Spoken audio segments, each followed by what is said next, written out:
Session 5, Evaluating Water Policy in New Mexico, will be moderated by Aron Balok, a native New Mexican currently serving on the Interstate Stream Commission and as the superintendent of the Pecos Valley Artesian Conservancy District, where he has served the district for about 11 years.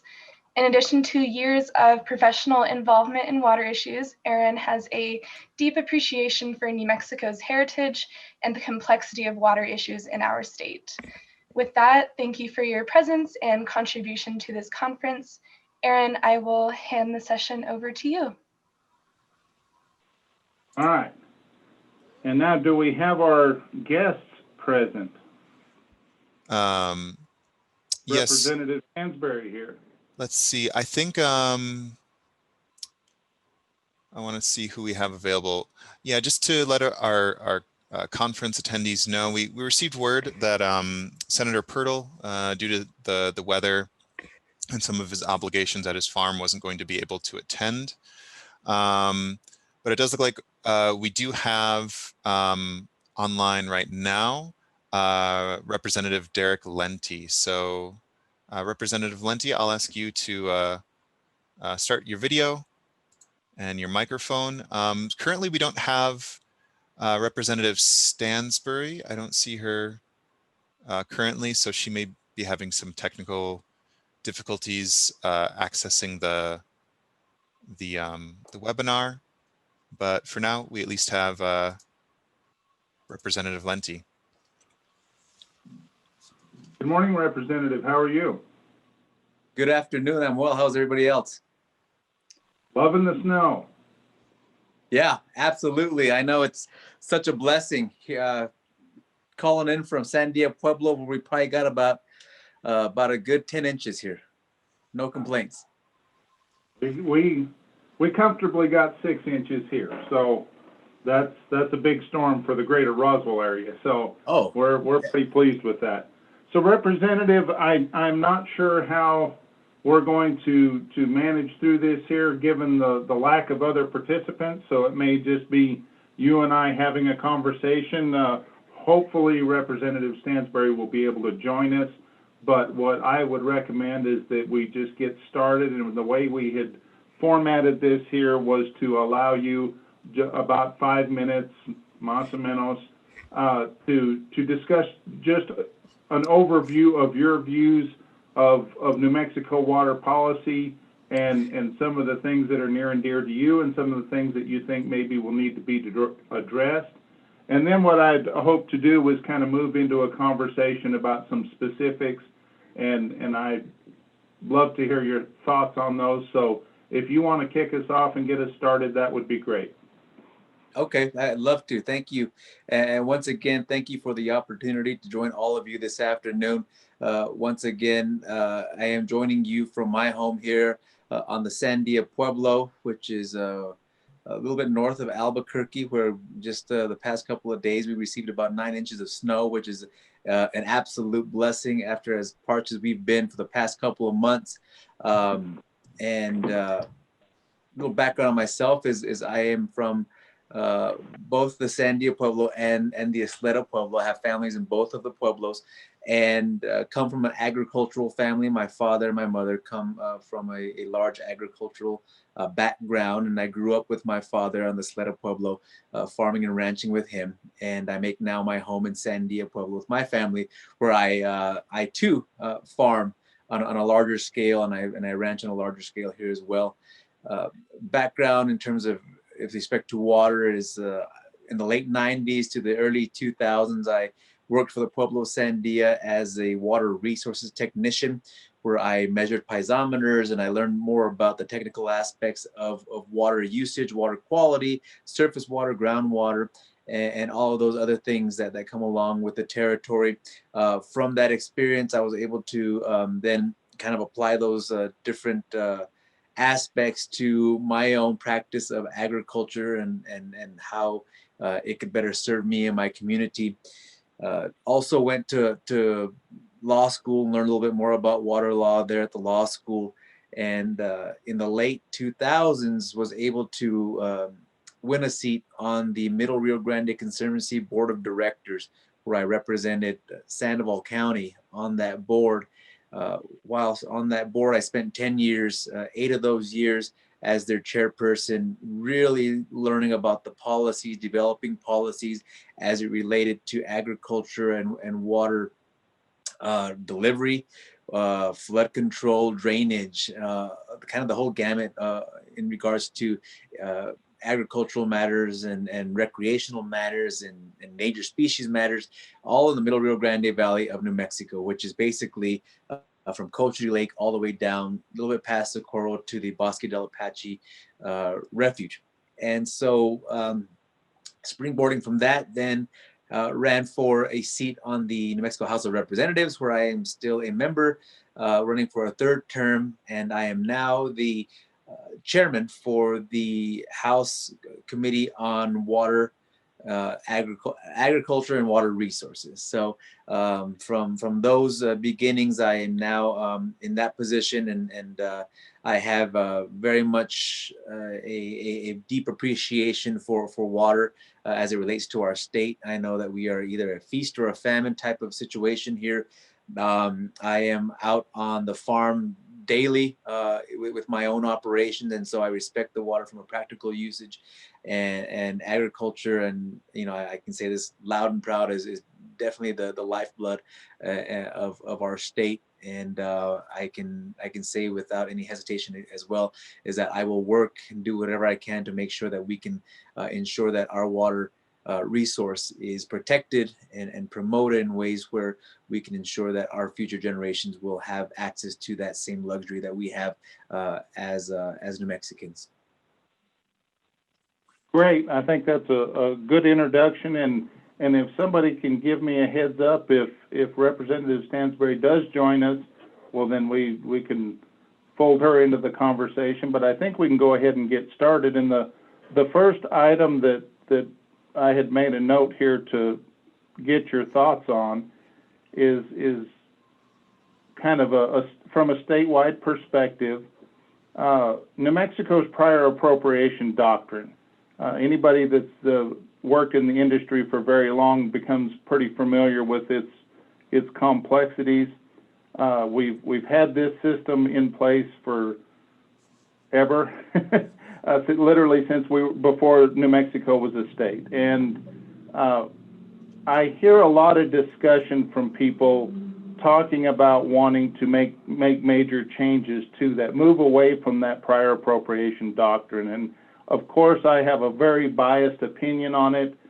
Down here in the Pecos Valley, I think we're a little bit ahead of the curve as far as where we're at with our water administration, in so much as the vast majority of it is already been adjudicated, which is a huge obstacle to apply prior appropriation doctrine. But I still am not a fan at all of abandoning prior appropriation doctrine. And one of the reasons I'm an advocate for it is because it is such a thorough system. It contemplates a lot of different scenarios. And I think a lot of times we find ourselves having a conversation, how are we going to address this particular shortfall situation, when prior appropriation doctrine already tells us this is what happens. And one of the things, and I think it's important to point out, is that here in the Pecos Valley Artesian Conservancy District sits upstream with a junior water right to downstream senior water right holders. So it would really kind of make sense for me to advocate doing away with the prior appropriation doctrine. My constituents would stand to benefit from that. But I don't. I think that motivates water users to come up with alternative solutions if they don't want to curtail. And so I would love to hear your opinion on that, and then we can discuss it a little more in depth. Absolutely, Aron. And before I do, I got a little prompt on my screen saying that Representative Stansbury joined. So I don't know if you want to give her the option to introduce. Great. Representative, are you with us? Hi there, I am. Hi, everyone. I am so sorry. I put this on my calendar for tomorrow and I just got a ping. So I apologize to everyone that I'm late. No problem. We've just kind of started the discussion, so if we could get you to give us a couple minutes of background and kind of an overview of where you're coming from with relation to New Mexico water policy, and then we were going to start discussing New Mexico's prior appropriation doctrine. So I'll give you several minutes to introduce yourself to the audience and let us know where you're coming from. Sure. Thank you. And thank you so much, Commissioner. It's wonderful to see you all and to be able to join today. Again, I apologize that I'm late. So I'm Melanie Stansbury, and I represent a state house district in Albuquerque on the east side of town, right here in the foothills. I'm looking at the snow melting out my window. And my background is actually professionally working in water issues. I worked in, I actually cut my teeth in water during graduate school, studying the Amit case up in northern New Mexico in the Poquia Valley. And I went to Washington, D.C. to work as a policy and budget analyst at OMB in the White House. And I worked a lot on water and conservation and climate issues there. And then I worked as the water policy person on the Senate Energy and Natural Resources Committee, which of course Senators Domenici and Bingaman sat on for many years. And I moved back to New Mexico in 2017, and I stepped up and ran for office, and now I'm a state legislator. And one of the things that I've tried to do since I've been serving in our state house is to really try to understand what are the opportunities to modernize New Mexico's approaches to water management. Because during my almost 7 years that I had working in Washington, D.C., working at the national level, I had the opportunity to work with states all across the West, especially when I worked on the Hill. My portfolio included the Bureau of Reclamation and USGS and all of the Western water issues, including drought and irrigation systems and things like that. And the thing that I was really struck by, especially on my return back home to my own community and working with many of you, was how much New Mexico has such a strong culture of water, a love for water, and understanding that water is life and water is culture and water is key to the future of our communities. And yet we have not been able to really modernize all of our systems to be able to manage water in a really fine-tuned way. And I think that there's a lot of structural problems that stand in our way to do that, that include our water code, which we adopted in 1912, which was kind of a boilerplate water code in many ways and has been modified over the years to recognize many of our traditional systems, but frankly isn't serving us very well right now, especially as we're seeing really severe drought this year and hydrologic change. And as we're seeing the need to just upgrade all of our infrastructure and be able to manage and meet our water requirements. So over the last 2 years, I've been holding listening sessions across the state with all different kinds of stakeholders, everybody from the ag community to acequia mayordomos to oil and gas representatives to water experts, lawyers, things like that. And asking the question, you know, if you had a blank slate, if you could fix all the many challenges that we face in water, what would you do? And just giving people kind of that space to imagine and have the big ideas about what would we do if we could do anything to modernize our water systems. And I learned actually quite a lot from these listening sessions. We had one in Santa Fe, Albuquerque, Socorro, and Las Cruces, and we had planned to do them around the state this year, but of course we're stopped by the pandemic from doing things in person. And then I met with lots of professional societies. And the sort of 3 big takeaways that I took from those listening sessions that included hundreds of people was, one, everyone, no matter where you live, no matter what your political ideology is, no matter what sector you work in, everyone agrees the system's not working well right now. We need to improve our governance structures. We need to improve the way that our state intersects with all of our water managers and all of our sectors. And we really need to upgrade and improve some of the ways in which we do business around water. And so we really need to fundamentally take a hard look at our water code and reboot on it. The second thing that I was surprised to learn is just generally that everyone was sort of in agreement that we really needed to do some hard work working on our water laws, because I think there is a strong sense that we know it's broken, but we can't do better. And I want to dispel that myth, because we can do better. And we have seen that in other sectors here in New Mexico, we've been able to do comprehensive reform. For example, in criminal justice reform, we had a bipartisan commission that worked for over a decade and helped to pass a slew of bills to modernize our criminal code. And finally, I just want to say that, our infrastructure in particular is amongst the worst infrastructure and the worst shape in the United States. We're rated at the bottom in terms of safety and in need of maintenance. And so we really need a comprehensive plan to figure out how we're going to rebuild our infrastructure, how we're going to do it resiliently, and how we're going to do it within the current hydrologic regime that we're living in, because we are seeing the actual impacts. And thankfully for the snow, we're getting some moisture right now, but we're seeing the impacts of hydrologic change. And so if we want our communities to succeed, we need a real and serious science-based plan for how we're going to rebuild our water infrastructure in this state. So those are some of the big sort of topical areas that we're working on. I have a monthly work group that's been meeting to talk about, well, what's the specifics? How do we do this? How do we help communities? And I really want to invite any of you all to participate. So I know I occupied more real estate time during this call than probably Aron wanted me to, but I will stop talking and you guys can return to the discussion of prior appropriation. I'll just say on that I don't think it's realistic to expect that we can dismantle prior appropriation at this time, but I do think we can build more resilient governance structures that are more about water sharing.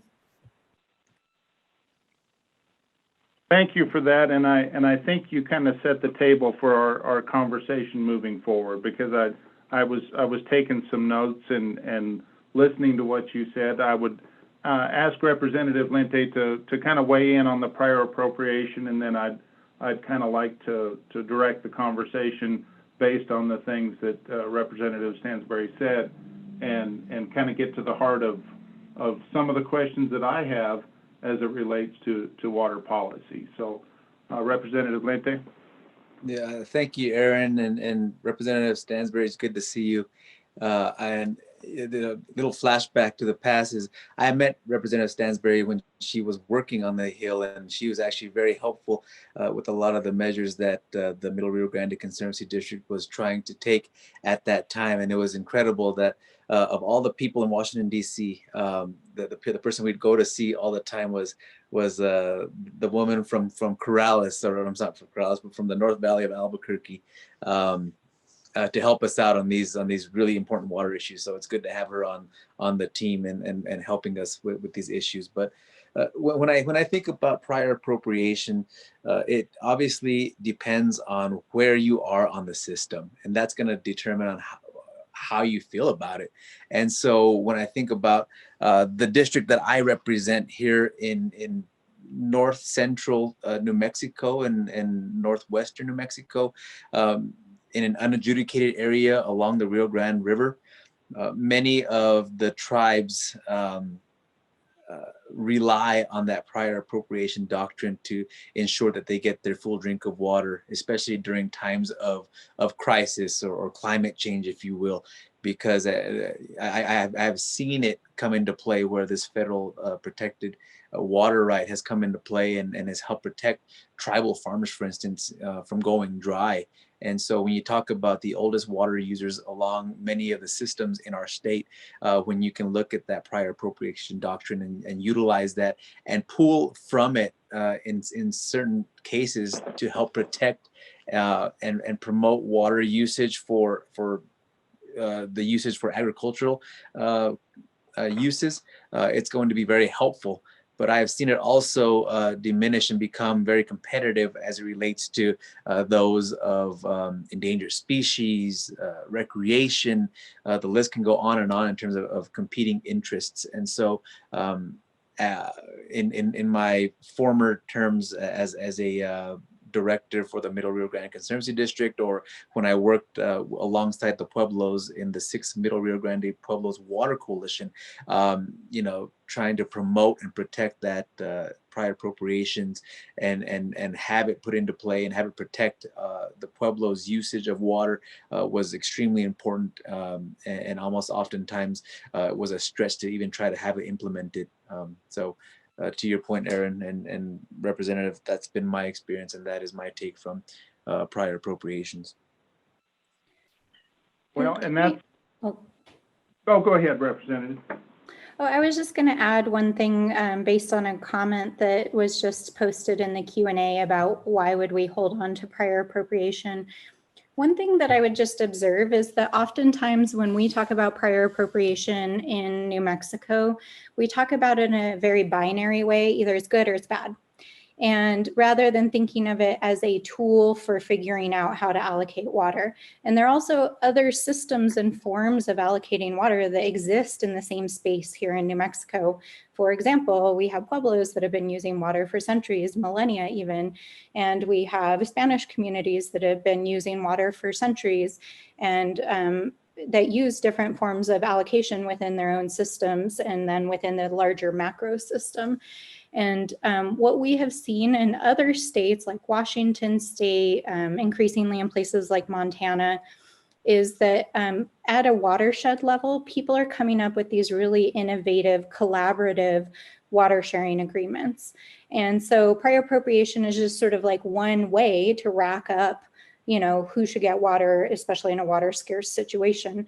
But you can have prior appropriation exist in a collaborative watershed agreement. For example, you can have an agreement that the Pueblo's water rights, for example, because of prior appropriation and their time immemorial rights, get their water first, but they may be willing, and I'm not presupposing that, but they could be willing to share water in a time of shortage, or the acequias might be willing to share water in the time of a shortage for certain purposes if those things are agreed to, and there's other benefits that come with them, like keeping the river wet and things like that. So one of the things that I would really like to challenge our water community to do is to think outside of the box, because I really think we tend to be like very constrained inside our box here in New Mexico, when there are so many creative ways that we can solve water problems using collaborative agreements. And you don't have to get rid of every aspect of our law in order to do that. Representative, I think you bring up a good point, and I kind of keyed in on your hand gesture there, because the blinders that we tend to put on when we discuss prior appropriation, and I think too many people perceive prior appropriation as a strict winners, losers kind of scenario, where senior appropriators get all of their diversion while juniors get none. And while technically that is probably the way the law reads, the reason I think it is so valuable to New Mexico is because it offers a bleak alternative. And what I mean by that is, if we can't figure out how to come up with some of these agreements that you were discussing, the hypothetical agreements, that's the alternative. So a junior user is going to have to do something to convince a senior user to let him continue using his water with that junior right. And so this opens the door, and I hate to be the one to say it out loud, because AWRM has such a terrible reputation among some people, but I really think that's a big part of what AWRM was intended to do, was not to replace prior appropriation doctrine, but to serve as an avenue to fulfill the requirements of it. One of the problems that I have with New Mexico is not putting in the hard work that prior appropriation requires. And a big part of that is the adjudication.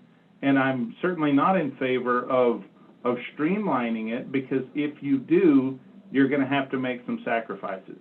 And I think the one thing that makes adjudication so time-consuming and so expensive is that it's thorough. And so we're not jeopardizing that property right that someone has invested in. And oftentimes it's multi-generational. And if we come up with a more efficient, a quicker system, I tried to find the quote on it and I couldn't, but I once heard a quote that said something to the effect that quick and easy is the kind of solution you want for baking a cake, not for big issues like the ones we're discussing. So I wouldn't be a big advocate of taking away some of those securities that provide those water right owners that adjudication and prior appropriation system offers them. But I would like to follow that up with a question on your comments, Representative Stansbury. You said everyone agrees it's not working. And I think that is probably more regional than it is statewide, and possibly even more a perception than a reality. But I'd love to hear your thoughts, and then we'll move back over to Representative Lente. So in the places that we went, the 4 places, and of course all of those were on the Rio Grande, that was the unanimous sentiment. So it was not regional, but it was regional in the sense that those are the places where I did listing. But I actually think the answer to the question you're asking now, it lies for me in a response I'd like to say to your previous comments about prior appropriation. I actually really disagree with the idea that the state hasn't put in the hard work to try to adjudicate our stream systems. I think that the reason why we have large numbers of stream systems that are not adjudicated is because it's not the right tool to solve our problems in some of the places where it's been tried to be utilized. So the system of prior appropriation, really, you have to think of it historically, right? It came to be in the late 19th century as part of Western expansion, of trying to open up especially arid lands to settlement and commercial agricultural development.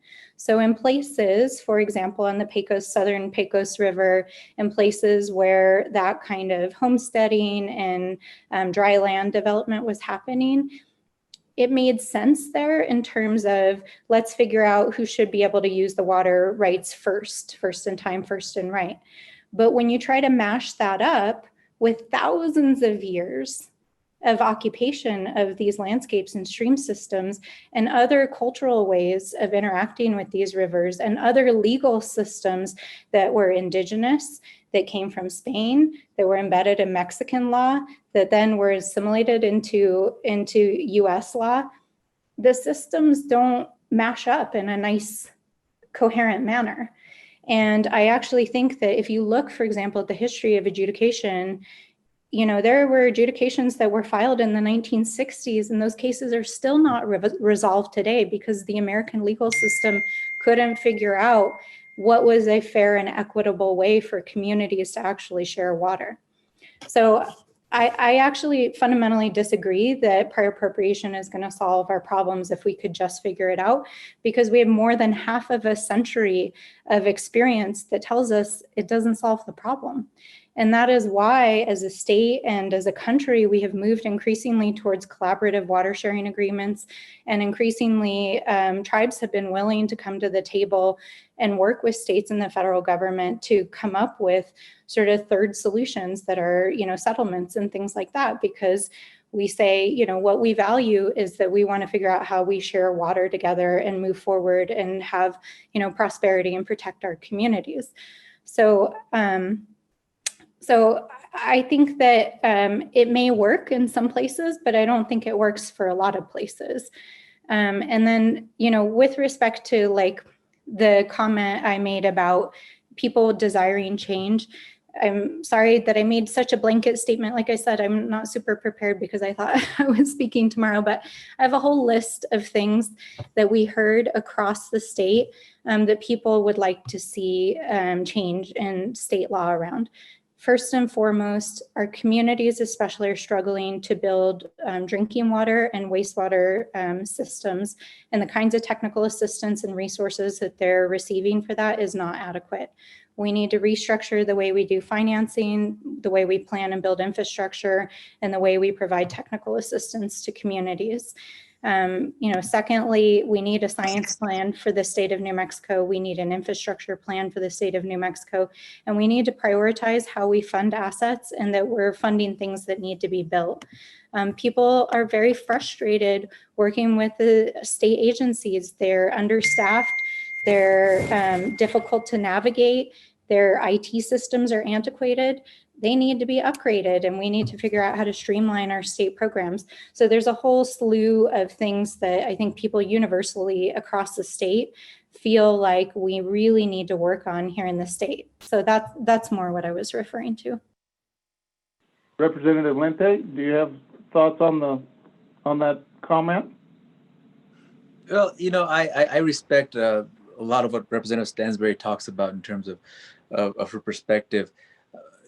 Coming from a tribal perspective and representing a lot of Native American New Mexico that is unadjudicated along the Rio Grande River, and having the experiences that I've had, it's oftentimes, and I've given this perspective, I think it was last year at the conference, that back in the late 90s, early 2000s, when I would be asked to go and sit in on meetings in regards to water policy, water development, water planning for the future, adjudication discussions, this, that, and the other, preparing for those types of things.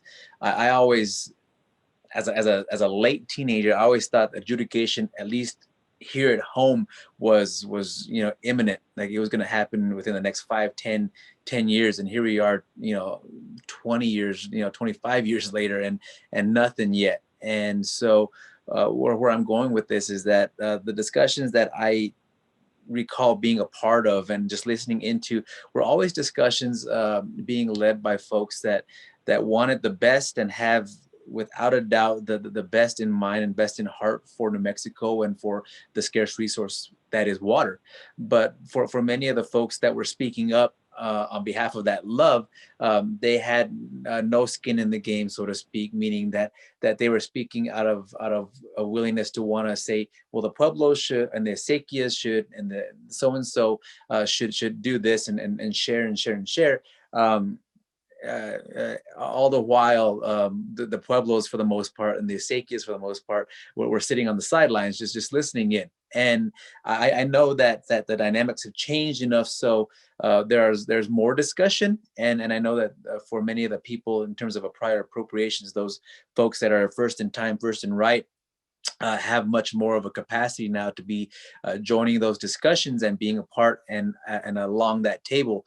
But nonetheless, it just seems to me that we have to make sure that when we're talking about a prior appropriations, that we have those people that have, in fact, the most senior water rights at the table, and that they are a part of discussion, if not leading the discussions in terms of how they are going to be asked to share in the solution. I agree 100%. And I, as both of you are speaking, I'm contemplating some of the nuances of water. It is complicated. It's not just a property right. It is also a public good, and that's really difficult to get your head around and be balanced, because there are owners that do own a property right in the form of a water right, and none of us can do without water, period. So our current system tries to recognize that to some extent. When you take water and use water, it's understood that you have the right to use it, but then it returns back to the public. And so it does complicate the issue, and I know we could spend the rest of the day just speaking to water law, but and it of course is the topic of our discussion, but I want to kind of transition just a little bit to another topic that has roots here in the Pecos Valley. We use the term conjunctive management. It's this notion that we have to manage the groundwater because the groundwater is connected to the stream, and what you do to one impacts the other. And just a little factoid for the day, that concept of conjunctive management was born here in the Pecos Valley. It was what was used as justification to give the state engineer the authority to manage groundwater.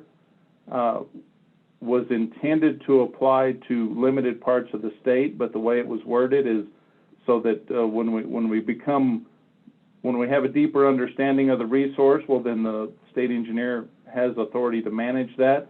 So as we've moved forward with this conjunctive management concept, and 19 Western states have adopted the model that New Mexico uses for conjunctive management, we went through some real growing pains over here on the Pecos Valley and really got in trouble with the state of Texas for underdelivery, and that's what they pointed to as the cause for the underdelivery on the Pecos was groundwater pumping.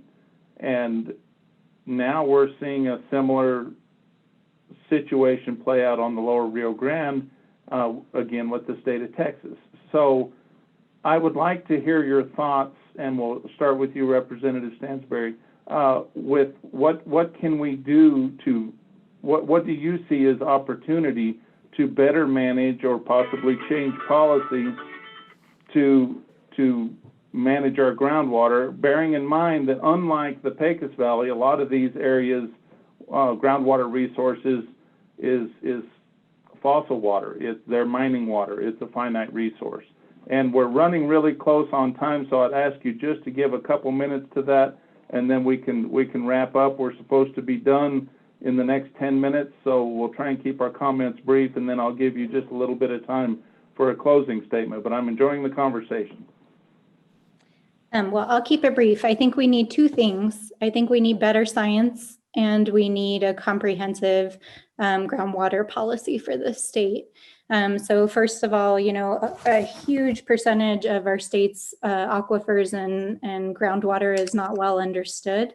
And it's really hard to manage something that you don't understand well, and especially the hydrologic connectivity between surface and groundwater.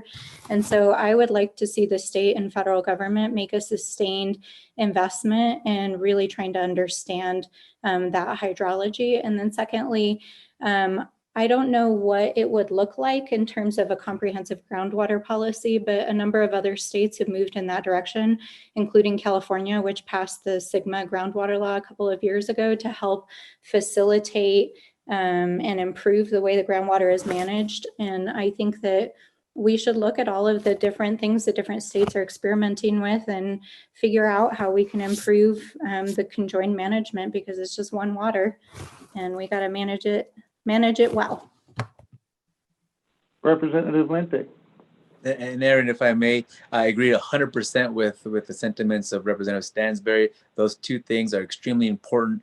I can say though that it would be nice, and it sounds great that we should do X, Y, and Z. But I know that the state engineer is on this call as well as on the meeting, and I know that we've had really frank and honest discussions about his lack of a strong budget for his department, and we can't do a whole heck of a lot in this state if we can't even fund our own state engineer's office appropriately. So I think that's incumbent upon folks like Representative Stansbury and Senator Purtle, if he was on the call, and myself, to really step up to the plate and fight on behalf of departments like Mr. D'Antonio's, because those are the departments that will make these things happen and really help us help ourselves. Because if we continue to kick the can down the road, unfortunately, what's going to happen is that we'll just continue to create battles between folks along certain river areas, and also just be forced with the hard and tough decisions of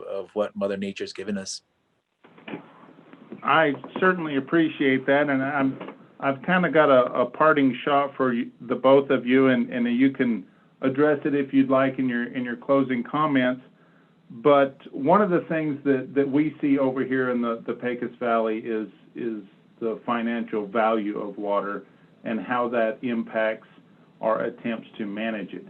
A good example of that is these wells that are used for construction purposes.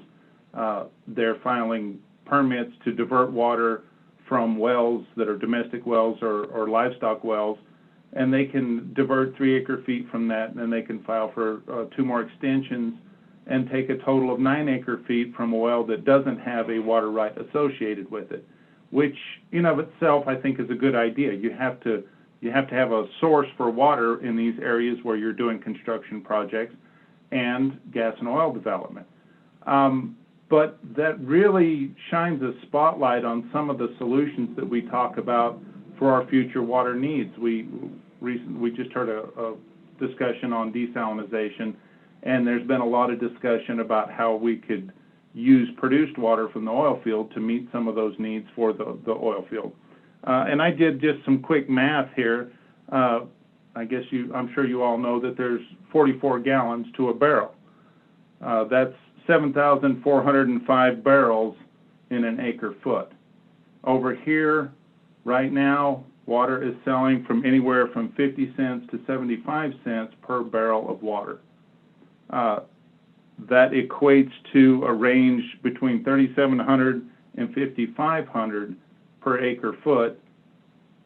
That's fairly expensive water, but when you're talking about a rate of $1 a barrel to clean up water to the point where we can use it for fracking, it really becomes difficult to see how our producer is going to lean towards produced water instead of buying fresh water and using it for that. So if you guys would like to include that in your closing comments, Representative Lente, I'd ask you that you go first and kind of wrap things up, and I certainly appreciate you taking the time to be here with us. Yeah, and Aron and folks and Representative Stansbury, it's an honor and a pleasure to join all of you this afternoon. I know that this is literally a minimal time amount that we can apply to this type of situation and this discussion, but there's more discussion to be had. And as it relates to the legislature and the work that we're doing there, I think most of the folks can rest assured that we are in full support of departments like our state engineer and the office and other folks to make sure that they are fully staffed and that their budgets are adequate. Obviously, we're not there yet, but we're looking to get there. The notion of water resources in the state of New Mexico, again, it's a feast or famine situation that if we don't plan adequately today, we're going to continue to kick the can down the road, as been discussed previously. And so if we can make sure to prioritize, so to speak, our ability and begin those discussions and have those really important parties at the table when we're making these really important plans, I think that's going to help the situation and help the planning process immensely. And I know that the discussions of prior appropriations and the other things that are coming to be, and granted that many of our systems in our state are in fact old and dilapidated. And so we have a lot of work to do, and our failure and our state's failure, I guess, in terms of water planning and water investments for infrastructure is expensive, and failure is expensive. But the fact is that we have to go somewhere with it because water is becoming more and more scarce. So to that point, Aron and folks on the call, appreciate the opportunity to join all of you this afternoon. Representative Stansbury. Thank you, Aron, and thank you also for this great conversation. And again, apologies for showing up late and jumping right in with my fist pumping here. But I love these conversations, and I think produced water in particular is one that generates a lot of heated discussion. I mean, to me, produced water is a chemistry and an economics question. At the end of the day, can you clean that water at a cheap enough and fast enough rate to make it reusable, certainly in the oil field, which we should be doing, and then make it safe enough for consumption uses, which I think there's still some question marks around in terms of how it's regulated, how we desalinate it, all these things, and whether, near term, there's technology that makes it economical. So there's already a research consortium of New Mexico's greatest minds at New Mexico State and our state, and probably many of you on this call, working on those technical questions. And there's no doubt in my mind that if anyone can figure it out, it's the scientists of New Mexico's universities and national labs that can figure out those technical questions. So I hate to opine on a technical matter before we hear from our technical experts.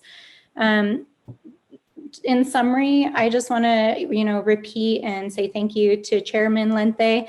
I just really appreciate everything that he said and agree with it wholeheartedly as well. We need to invest in as a state and support our state agencies that manage water. We need to work on modernizing everything that we do in the state. We need to invest in infrastructure. We need to streamline things. And we need to care for our most precious resource, which is water, which is life. So I look forward to working with all of you. And if you have any questions or follow-ups, please feel free to be in touch. And thank you. I want to thank both of you, and I want to thank our audience. I wish we had time. I've been seeing all these questions pop up, and I wish I could go through and answer all of them. But I love the fact that it has generated some thoughts. As I once had a instructor tell me, at least we're getting some neurons to fire there, and people are thinking about this. I think if we couldn't agree on anything else, I think, Representative Stansbury, you hit the nail on the head that there's a ton of technical work that we still do need to do.